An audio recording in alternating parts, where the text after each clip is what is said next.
अति जलद व अचूक बातम्यांसाठी पाहत रहा महामीडिया 24 सदैव तत्पर। टोप गावाच्या सर्वांगीण विकासासाठी मी कटिबद्ध असून जरी सध्या सत्तेत नसलो तरी विकास निधी खेचून आणण्याची कुवत माझ्यात आहे। टोपच्या विकास कामांसाठी निधीची कमतरता भासू देणार नाही अशी ठाम ग्वाही नूतन जिल्हा परिषद सदस्य सोनाली सावंत यांनी दिली। टोप येथे वारकरी संप्रदायामार्फत आयोजित नूतन पदाधिकाऱ्यांच्या सत्कार सोहळ्यात त्या बोलत होत्या। गावाच्या विकासासाठी सातत्याने प्रयत्नशील राहण्याचा निर्धार त्यांनी यावेळी व्यक्त केला। विविध मान्यवरांचा सत्कार या सोहळ्यात विविध क्षेत्रातील नूतन पदाधिकाऱ्यांचा गौरव करण्यात आला। सोनाली सावंत यांचा सत्कार कलेश्वर महिला भजनी मंडळ यांच्या हस्ते करण्यात आला।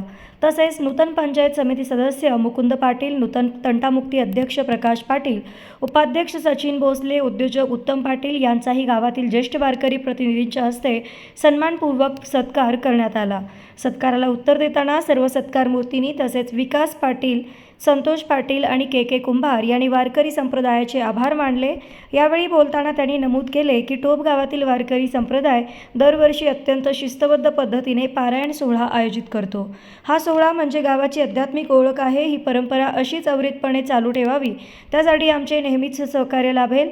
या कार्यक्रमाला गावातील वारकरी मंडळी, भजनी मंडळाच्या महिला आणि ग्रामस्थ मोठ्या संख्येने उपस्थित होते। तर मग चला सबस्क्राइब करायला विसरू नका महामीडिया 24 न्यूज चॅनलला। महामीडिया 24 सदैव तत्पर।